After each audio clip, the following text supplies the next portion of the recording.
दबेगी नहीं सच्चाई जब होगी दस्तक। नमस्कार, आप देख रहे हैं दस्तक इंडिया 24। एमीम की प्रेस कॉन्फ्रेंस में महिला नेता ने विरोधियों को करारा जवाब दिया है। उन्होंने कहा, इज्जत देने वाला ऊपर वाला है, तुम क्या गिराओगे। इस बयान के बाद सियासी माहौल और गर्मा गया है। फिलहाल देखना होगा कि इस बयान पर विपक्ष क्या प्रतिक्रिया देता है। इम्पैक्ट करता है, मैं वो बात को क्लियर आउट करने के लिए आपको बता रही हूँ। आगे और नेक्स्ट करो, नेक्स्ट। गलत स्टेडियम में आए हैं आप। पीएसएल दूसरी तरफ चालू है। पीएसएल पाकिस्तानी प्रीमियर लीग को बोला जाता है। तो ये तरीके का जो हेट फैलता है किसी के ऊपर गलत इल्जाम लगने के बाद, क्योंकि हम मुस्लिम है ना, तो बोल रहे कि पाकिस्तान चले जाओ, लेकिन भूल गए कि हम हिंदुस्तानी है और ऊपर से मुस्लिम है। और ऐसी बातें करेंगे हमारे साथ तो हम छोड़ेंगे नहीं। इसीलिए मैंने इनके नाम छुपाए नहीं है।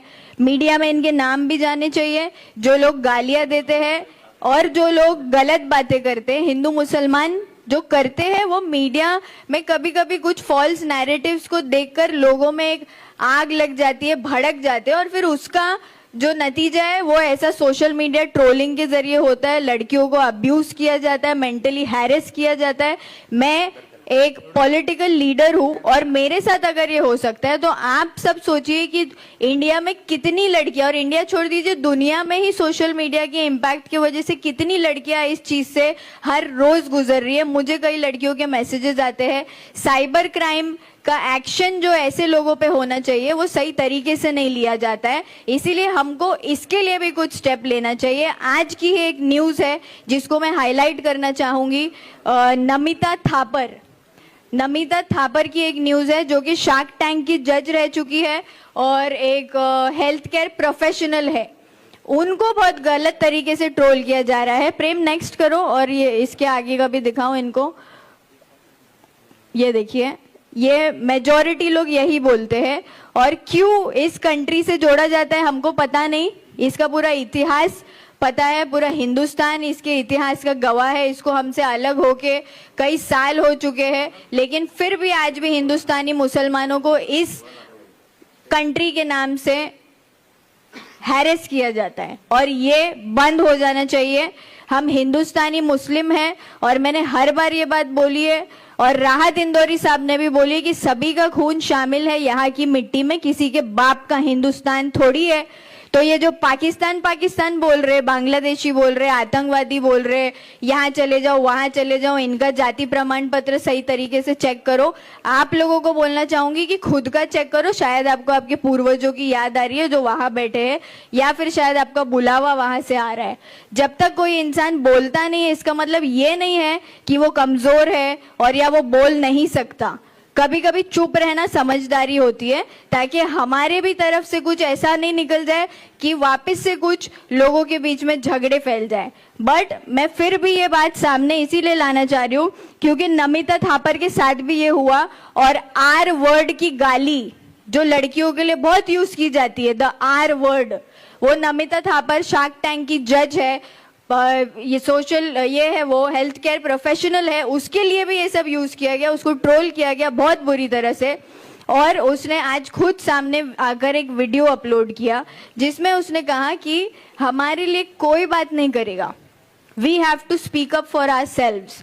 और वो बहुत जरूरी है। सोशल मीडिया ट्रोलिंग हो रही है, उसको बाहर लाओ, उसके बारे में बात करो। और उसको सोच के कई लड़कियों ने सुसाइड किया है। ये सारी चीजें इट लीड्स टू सुसाइड। तो ये इतना सीरियस मुद्दा है, हमको बात इसीलिए करना मुझे इस पे जरूरी था क्योंकि मेरे केस में भी ये कहीं ना कहीं सेम चीज रिपीट की जा रही है, जो कई सारी लड़कियों के साथ ऑन अ डेली बेसिस हो रहा है, और ये रियलिटी है। तो हमारे पॉलिटिकल लीडर्स जो नौजवानों के पीछे, जो आगे बढ़कर हमारे देश को आगे बढ़ाने की कोशिश में लगे हैं, अपने इलाकों को आगे बढ़ाने की कोशिश में लगे हैं, उनको गिराकर, उन पे प्रेशर डालकर, उनको दबाकर नीचे गिराने की कोशिश जो पॉलिटिकल लीडर्स कर रहे हैं, उनसे मेरी गुजारिश है कि आप इन चीजों पर ध्यान दें, अपने देश को बेहतर बनाने पर ध्यान दें, अपनी महिलाओं की सुरक्षा पर ध्यान दें, लड़कियों की सेफ्टी पर ध्यान दें। रेप केसेस के कानूनों को सख्त करने पर अपना ध्यान दे और ये हिंदू मुसलमान करना बंद करे। क्योंकि मैं बचपन से हिंदुओं के घर में पली बड़ी हूं, मैंने खाना खाया है। आज जहां आप ये मौजूद है जिस हॉल में, ये भी मेरे दोस्त का हॉल है जो कि हिंदू है। तो ये जो हिंदू मुसलमानों के बीच में आप एक नफरती माहौल बनाते हैं आपके स्टेटमेंट्स के जरिए, आपके हेट स्पीचेस के जरिए, इसको बंद करना जरूरी है। किसी का जात, किसी का धर्म, किसी का रिलीजन उस इंसान को डिफाइन नहीं करता। उसकी इंसानियत, उसका कैरेक्टर उसको डिफाइन करता है।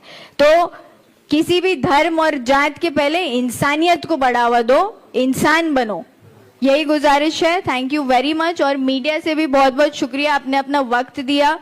और आगे भी हमारे जो प्रोसीडिंग्स रहेंगे लीगली, जिस तरीके से हम अपनी कार्रवाई कर रहे हैं और उनके साथ जो हम हमारी लड़ाई लड़ रहे हैं, उस पर हम आपको प्रॉमिस करते हैं कि इसके बाद हम खुद ही आपको टाइम टू टाइम अपनी डिटेल्स देंगे। जिस तरीके से मिसअंडरस्टैंडिंग हमारे बीच में हुई है, वो मिसअंडरस्टैंडिंग आगे ना हो, हम मेक श्योर करेंगे। और उसकी वजह सिर्फ ये थी कि हम आज की कॉन्फ्रेंस के लिए अपना सभी फैक्ट्स रेडी करना चाहते थे। मैं बिना फैक्ट्स के बात नहीं करती, और आपको पेपर इसीलिए दिए गए क्योंकि हम पेपर वर्क में विश्वास करते हैं।